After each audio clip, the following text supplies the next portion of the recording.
Halo semuanya, Assalamualaikum. Kenalin, nama saya Juliana Pratiwi. Saya dari jurusan Perbankan Syariah 5G, Fakultas Ekonomi dan Bisnis Islam, Universitas Islam Negeri Sumatera Utara. Nah, di sini saya akan menjelaskan sedikit tentang anggaran kas.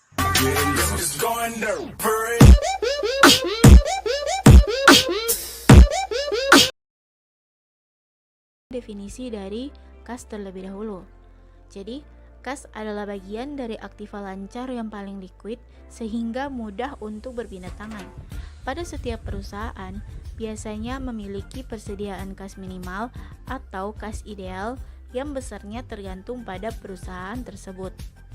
Kas juga merupakan alat pembayaran yang dimiliki perusahaan dan siap digunakan untuk investasi maupun menjalankan operasi perusahaan setiap saat dibutuhkan.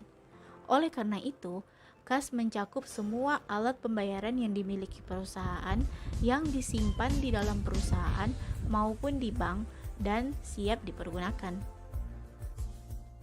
Karena kas merupakan aset yang paling liquid, sehingga semakin besar kas yang dimiliki perusahaan, maka semakin tinggi tingkat likuiditas.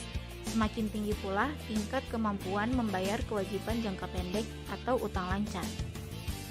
Perusahaan yang memiliki tingkat likuiditas yang tinggi karena adanya kas dalam jumlah besar, berarti tingkat putaran kas tersebut rendah dan berarti perusahaan kurang efektif dalam mengelola kas. Selanjutnya, kita masuk ke pengertian anggaran kas.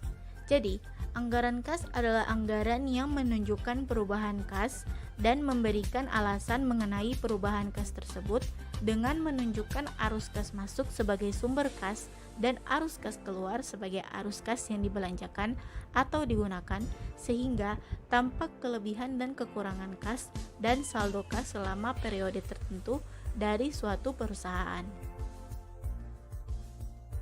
Anggaran kas adalah prediksi aliran keluar masuknya uang yang direncanakan perusahaan di dalam suatu periode tertentu, beserta penjelasan tentang sumber-sumber penerimaan dan pengeluaran kas tersebut.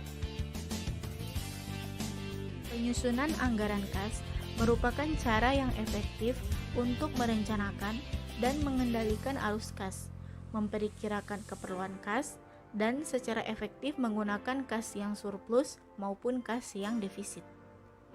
Pada saat surplus, kas dapat digunakan untuk membayar utang dan diinvestasikan pada surat berharga jangka pendek untuk mendapatkan laba. Serta pada saat defisit, kas dapat segera diupayakan untuk menutupinya, misalnya dengan cara meminjam, menambah modal pemilik, menjual aset yang menganggur, dan sebagainya. Mengapa sih anggaran kas itu penting? Nah, alasannya itu ada dua. Yang pertama, karena kekurangan uang akan menyebabkan perusahaan tidak dapat membayar berbagai aktivitas operasi dan investasi. Kedua, kelebihan uang pada suatu saat melebihi kebutuhan perusahaan menyebabkan terlalu banyaknya uang yang menganggur, padahal seharusnya uang tersebut dapat dikelola secara lebih optimal lagi untuk kepentingan perusahaan. Berikut tujuan dari penyusunan anggaran kas. Yang pertama, untuk menentukan saldo kas akhir setiap periode sebagai hasil dari operasi yang dijalankan. Yang kedua, untuk mengetahui surplus atau defisit kas pada waktunya. Yang ketiga, untuk menyelaraskan kas dengan aset lancar, aset tak lancar, utang, modal, pendapatan, dan juga beban. Yang keempat, untuk mengetahui sumber kas masuk yang diperoleh selama satu periode dan digunakan untuk apa saja sumber kas tersebut. Hal ini tampak pada arus kas keluar. Yang kelima, untuk mengetahui kapan utang dibayar kembali. Yang keenam, untuk menilai realisasi kas masuk dan kas keluar agar dapat diketahui selisih realisasi dan anggaran. Yang ketujuh, untuk memperkirakan sumber kas di masa yang akan datang. Dan yang ke-8 atau yang terakhir, untuk menunjukkan hubungan laba bersih terhadap perubahan kas. Jadi, pada dasarnya Tujuan dibuatnya anggaran kas adalah untuk memberikan informasi yang relevan tentang taksiran penerimaan dan pengeluaran kas perusahaan pada suatu periode tertentu di masa mendatang. Kemudian, apa saja sih kegunaan dari anggaran kas itu? Jadi, yang pertama, anggaran kas itu berguna sebagai dasar yang sehat untuk pemantauan posisi kas secara terus-menerus. Yang kedua, sebagai dasar pengambilan keputusan pinjaman jangka pendek ataupun jangka panjang, atau dengan tambahan modal sendiri untuk menutupi defisit. Yang ketiga, sebagai dasar kebijakan pemberian kredit. Yang keempat, sebagai dasar menentukan kemampuan perusahaan membayar dividen kepada pemegang saham. Yang kelima, sebagai dasar dalam peningkatan kemampuan membayar kewajiban jangka pendek. Dan yang terakhir, sebagai dasar dalam memperkuat posisi dalam penawaran. Ada 3 faktor yang mempengaruhi anggaran kas. Yang pertama, yaitu kegiatan operasi.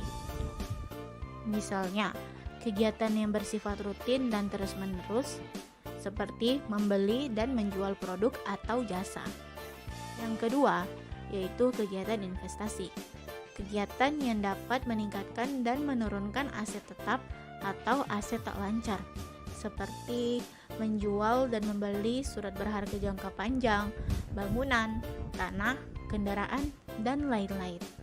Yang ketiga, yaitu kegiatan pendanaan atau pembiayaan, yaitu kegiatan yang berkaitan dengan utang dan modal sendiri, seperti pinjaman utang, penerbitan saham, pembelian kembali saham, dan lain-lainnya. Selanjutnya, terdapat 2 pendekatan dalam penyusunan anggaran kas. Yang pertama, pendekatan kas masuk dan kas keluar.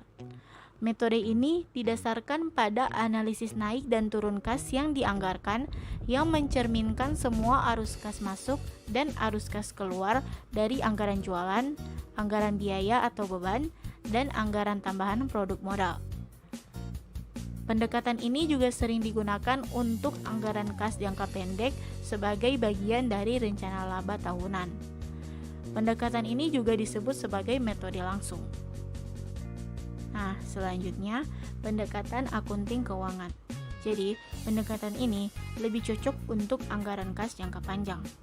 Cara penyusunan anggaran kas berdasarkan ikhtisar laba rugi dan neraca yang dihasilkan akunting keuangan. Metode ini juga disebut sebagai metode tak langsung. Kemudian, anggaran kas juga dapat disusun dalam 2 bentuk. Yang pertama, anggaran kas bentuk tunggal, yaitu anggaran yang disusun dengan cara mengelompokkan satu kelompok kas masuk dan satu kelompok kas keluar. Yang kedua, anggaran kas bentuk campuran, yaitu anggaran yang disusun dengan cara tiap kegiatan kas masuk dikurangkan dengan kas keluarnya, sehingga dapat diketahui kas masuk bersih atau kas keluar bersih dari masing-masing kegiatan. Nah, jadi itu saja yang bisa saya sampaikan dari materi saya ini. Semoga dapat bermanfaat bagi kita semua. Lebih kurang saya mohon maaf. Assalamualaikum warahmatullahi wabarakatuh. It's going to parade.